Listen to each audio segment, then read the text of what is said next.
अस्सलाम वालेकुम YouTube family. आज मैं अपने किचन में बना रही हूँ एक इंतहाई ख़ास और मज़ेदार ब्लैक चना और चिकन पुलाव। सबसे पहले इज्जा देख लें, यहाँ मेरे पास 3 टमाटर हैं, लहसुन की 2 कटियाँ हैं जो मैंने पहले ही छील कर रखी हैं और साथ अदरक का एक टुकड़ा है। वैसे अदरक थोड़ी और होनी चाहिए थी, लेकिन किचन का असूल है जो है उसी में ही काम चलाओ। इसके अलावा मैंने हरी मिर्चें ली हैं क्योंकि आज मैं सुर्ख मिर्च बिल्कुल इस्तेमाल नहीं कर रही और हरी मिर्चों वाले चावल बहुत ज़्यादा लजीज बनते हैं। मैंने 3 मीडियम साइज़ के कटे हुए प्याज ऑयल में शामिल किए हैं। जैसे ही गोल्डन ब्राउन हो जाएंगे तो इसमें मैं बाकी पेस्ट भी डाल दूंगी। और पेस्ट में अदरक, लहसुन, टमाटर और हरी मिर्चों का पेस्ट मैंने एक साथ ही बना दिया था। प्याज जैसे ही गोल्डन ब्राउन हुए मैंने इसमें चिकन शामिल किया, 1 चम्मच नमक भी डाली और इसको 5 मिनट के लिए अच्छी तरह से फ्राई होने दिया। और उसके बाद मैंने जो टमाटर, लहसुन, अदरक और हरी मिर्चों की पेस्ट बनाई थी मैंने वो भी साथ ही शामिल कर दी। अच्छा, अब इस पॉइंट पे हमने बिल्कुल जल्दबाजी नहीं करनी क्योंकि चावलों का कलर और जायका इसी पे ही डिपेंड करता है। हमने आराम से इसकी तकरीबन 5 मिनट अच्छी तरह से भुनाई करनी है ताकि पुलाव के कलर के साथ साथ इसका फ्लेवर भी बहुत अच्छा आए।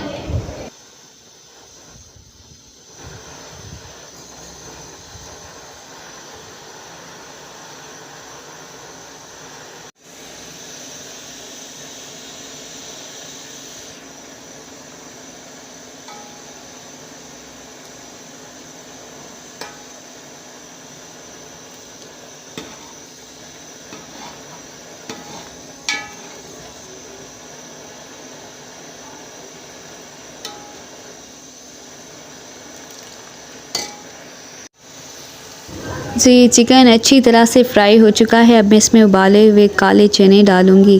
काले चने भी सेहत के लिए बहुत ज़्यादा फ़ायदेमंद होते हैं। इनमें आयरन और प्रोटीन बहुत ज़्यादा होता है और इनका अपना ही एक ज़बरदस्त जायका होता है। चनों को थोड़ा फ्राई करने के बाद चावलों की मिकदार से डबल पानी डालेंगे और याद रहे चनों को बहुत ज़्यादा फ्राई नहीं करना, वरना ना चने सख्त हो जाते हैं। जितना ज़्यादा हम इसको ऑयल में चनों को फ्राई करते जाएंगे चने सख्त हो जाएंगे, इसलिए आपने तकरीबन इसको 2 मिनट ही फ्राई करना है, बस इस तरह से कि इसका जायका जो था, सारा फ्लेवर मिसालों का था, वो चनों में शामिल हो जाए।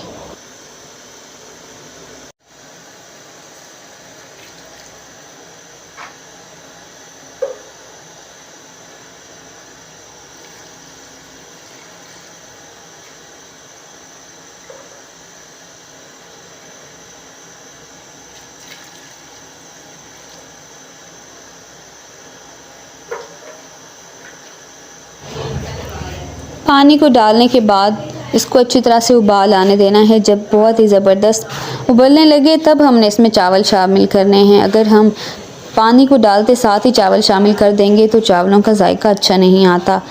पानी का जब अच्छी तरह से उबाल आता है इसका मतलब यही होता है कि जो तमाम मसाले हैं वो पानी के अंदर अच्छी तरह से शामिल हो चुके हैं। तो जब हम उस पॉइंट पे चावल शामिल करते हैं ना तो उससे फ्लेवर बहुत ज़्यादा अच्छा आता है। अच्छा, आप चावल डालने के फ़ौरन बाद ही अच्छी तरह से चम्मच नहीं हिला देना, वरना चावल इस पॉइंट पे भी गिर जाते हैं। आपने इसको थोड़ी देर के लिए सेट होने देना है और तकरीबन 2 मिनट तो बिल्कुल चम्मच नहीं हिलाना, वरना चावल टूट जाएंगे।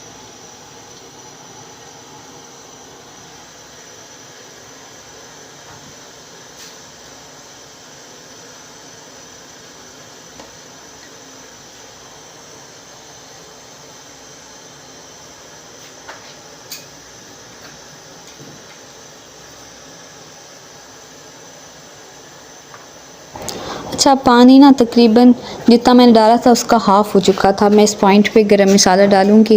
गरम मसाला आपने पिसा हुआ डालना है, इससे बहुत ज़्यादा अच्छा जायका आता है और उसकी खुशबू है ना वो चावलों में, इस पॉइंट पे अगर हम डालेंगे ना गरम मसाला तो चावल बहुत ज़्यादा खुशबू और जायकेदार बनते हैं। अच्छा, अब आपने ना सिरके का 1 ढक्कन डालना है। अगर सिरका आपके पास ना हो तो आप लीमू भी 1 से 2 डाल सकते हैं। अच्छा, सिरका डालने का फ़ायदा ये होता है कि जो चावल हैं आपस में ना चिपकते नहीं हैं और बहुत ज़्यादा खिले खिले बनते हैं, एक दाना होके बनता है ये चावलों का। अच्छा, अब मैंने इसमें सिरका शामिल किया। अब चावलों का नमक मैंने इस पॉइंट पे चेक कर लिया, अगर नमक यहाँ कम लग रहा था तो इसमें हम नमक दोबारा डाल सकते हैं। अब आंच बिल्कुल हल्की कर देंगे और कपड़ा रख के ना ढक्कन पे चावलों को 10 मिनट के लिए दम देंगे। और चावल देखें बहुत ही जायकेदार और खिले हुए बन चुके हैं और यकीन करें पूरे घर में खुशबू महक रही है। आप लोगों को भी काले चने और चिकन का पुलाव पसंद है या बस मुझे ही? अगर आप लोगों के घर में भी चना पुलाव बनता है तो मुझे कमेंट में ज़रूर बताइएगा, और अगर आप मेरी बनाई हुई रेसिपी ट्राई करें तो मुझे फ़ीडबैक देना भी मत भूलिएगा। अच्छा, अगर आपको मेरी बनाई हुई रेसिपी थोड़ी सी भी पसंद आई हो तो ज़रूर चैनल को लाइक, शेयर और सब्सक्राइब कर दीजिएगा। तो देखें जी, मेरी तो गर्मा गर्म चना चिकन पुलाव प्लेट रेडी हो चुकी है और यकीन करें मुझसे बिल्कुल सब्र नहीं हो रहा।